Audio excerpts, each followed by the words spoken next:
Juan Kapitulo 6, versikulo 35.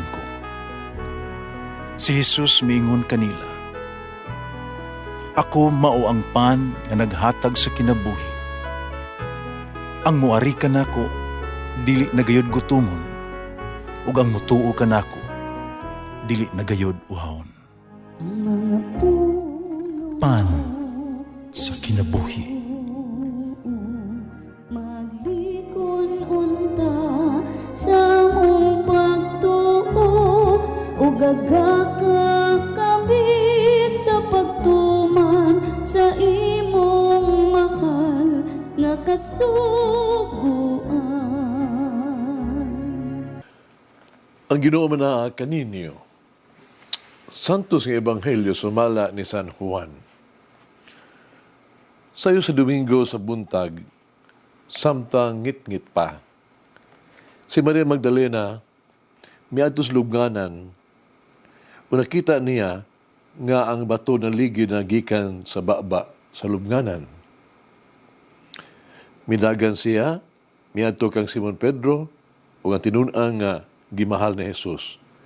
Giingnan niya sila. Gikuha nila sa lubnganan ang Ginoo. Wala na kami mahibalo kung hain nila ibutang siya. Nahilak si Maria na nagbarug dito sa gawas sa lubnganan. Unya, mitikubo siya aron paglili sa lubnganan. Nakita niya dito ang duha ka anghel nga nagbistig puti o naglingkod sa dapit sa nahimutangan sa lawas na Jesus. Ang usa, dito sa dapit sa iyang ulo, ug ang usa, dapit sa iyang tiil. Dahil nganong naghilak kaman sila ng utana kaniya. Siya mitubag, ilamang gol gikuha ang akong Ginoo. Wala ako mahibalo kung hain nila ibutang siya. Pagkahuman niya sulti ni ini, milingi siya, ug iyang nakita sa Jesus nga nagbarug didto. Wala siya makaila nga si Jesus di ay kadto. Dahil nganong naghilak kaman, nangutana sa Jesus kaniya, kinsa man ang imong gipangita? Nagtuo si Maria nga siya mao ang gardinero. Pusa miingon siya kaniya, kung ikaw man ang nagkuha kaniya, tugaan niya ako kung hain mo siya ibutang. Kay kuhaon ko siya. Si Jesus miingon kaniya, Maria. O si Maria, miingon, mitubag kang Jesus, ug miingon sa Hebreo, Rabboni, nga sa ato pa, matutudlo. Unya, giingnan siya ni Jesus, ako hikapa, kawala pa ako makahibalik sa amahan. At tuwa hinuon ako ang mga igsuon, suginli sila, nga muadto ako sa akong amahan, ang inyong amahan, sa akong Diyos ug inyong Diyos. O sa gisuwilan ni Maria Magdalena, ang mga tinun-an, nakita siya sa Ginoo, o nga isultihan siya ni Jesus niini. Ang Ebanghelyo sa Ginoo. Pasalamati ang Ginoo kay siya maayo, ang iyang gugma mulungtad hangtod sa kahangturan. Pasalamati ang Diyos sa tanang mga Diyos, ang iyang gugma malungtaron. Pasalamati ang Ginoo sa mga Ginoo, ang iyang gugma balungtaron.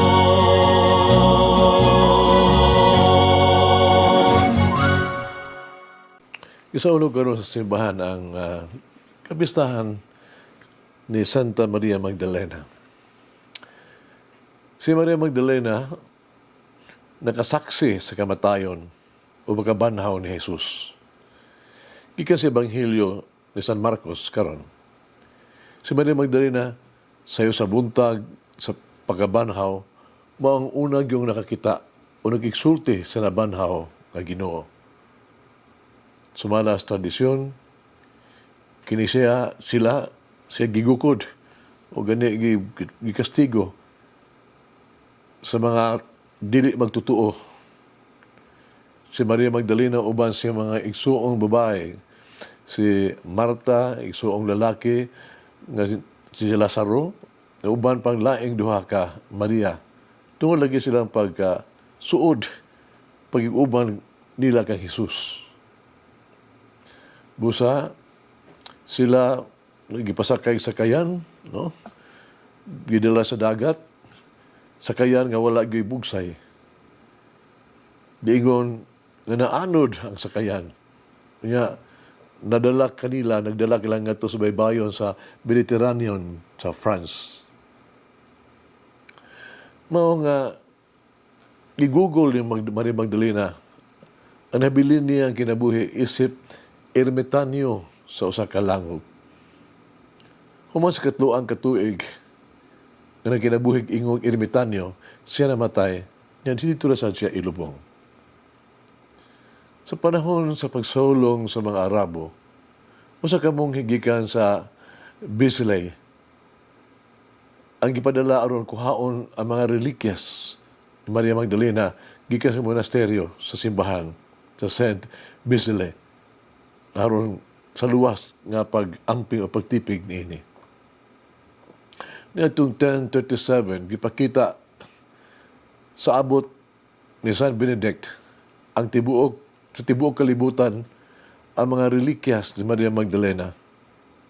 O sa ikinapulog duha nga siglo ang debosyon kay Maria Magdalena hingpit inaobserbahan sa kasadpan nga simbahan. Si Maria Magdalena kanunang gihulagway siya na taas ug buhok, nagsulob siya nindot nga snina, nagtiniil, niya nagkupot siya og plata nga banga. Gikan sa usa ka bahin sa wali ni Pope Gregory the Great. Siya miingon, si Jesus wala mailhe sa dihang iyang gitawag siya nga babae. Busa gitawag niya siya sa iyang ngalan, Maria. Ingon nga siya nag-ingon, ilha ako, ingon nga ako nakaila kanimo. Kaya wala ako makaila kanimo sama sa akong pagkaila sa uban. Sa Ebanghelyo karong adlaw, si Jesus nangutana kang Maria, kinsa ang imong gipangita? Pa si Maria, wala makaila kang Jesus.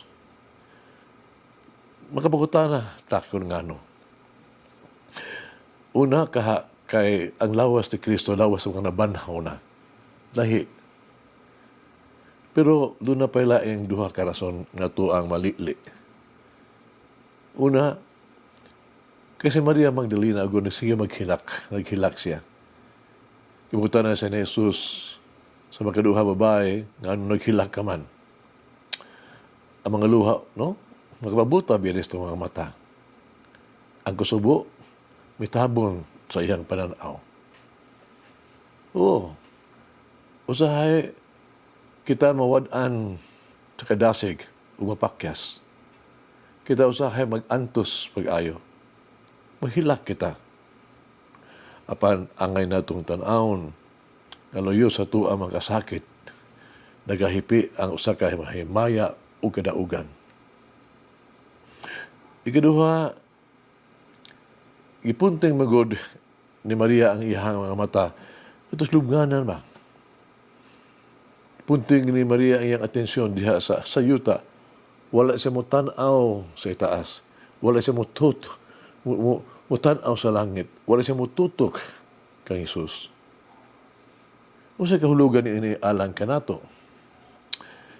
Ayaw kaayo nato ipunting ay nga tuwa mga pagtagad sa tuwa mga mata, no? Sa problema o kasalanan. Ayaw itutok ang tuwa mga mata sa tuwa kakulian o kasahipanan. Atong itutok kini kang Kristo. Ihat nato ang atong pananaw kaniya. Unaw na alang nga sa Jesus nangutana ka nato karon. kinsay imong gipangita? Unsa ang atong tubag karon? Mag-ampo kita. Uminahal nga Ginoong Hesus, ikaw ang pagkabanhaw ug ang kinabuhi. Ikaw ang amo ang maluluyon nga maghuhukom ug maluluyon nga magluluwas. Maupsahanon kami nga mag-ampo alang sa muang kaigsunan nga mitaliwa na. Hinaot ang ilahang magkaplagan unta sila ang pahulay nga dayon nga walay katapusan. Ay itugot na mabulag sila kanimo. Pausahanon kami mag-ampo kanimo nga pasiluon mo ang ilang mga sala. Ihatag kanila ang imong kaluwasan o dad-a sila balik kanimo sa langit. O pinlanggang ang Ginoong Hesus, iniabot namo sa katapusan sa muang yutan-ong panaw. Sa dihang bubarog kami sa imong atubangan sa paghukom. Hinaot ang among madungog ang imong mga mapasaligong mga pulong. Nag-ingon ka namo, maayong pagkabuhat, akong maayong matulud-anon na sulugoon. Tungod kay, magmatulud-anon ka sa gagmay mga butang. Umari ka, ipaambit ang kalipay sa imong agalon. Amen. Mama Mary, grant me the grace to persevere in my search for the will of God. Umulangin ang Diyos magagahom sa tanan, Ama, Anak, Espiritu Santo. Amen. May the Lord of the divine mercy bless us all, heal us from all diseases and suffering. Ayun unta niya kita, tanang mga sakit na sa lawas o sa kalag, body and soul. In the name of the Father, the Son, and of the Holy Spirit. Jesus, I trust in you. Amen. Whoever eats the bread of life will never hunger, says the Lord. Kay galaan inyong nabati ang pagpaambit ug hamubong pamalandong sa pulong sa Dios pinaagi sa tulumanon, pan sa kinabuhi nga gidumala ni Monsignor Daddy Silva. Hangtod na usab sa sunod higayon, daghang salamat. The bread of life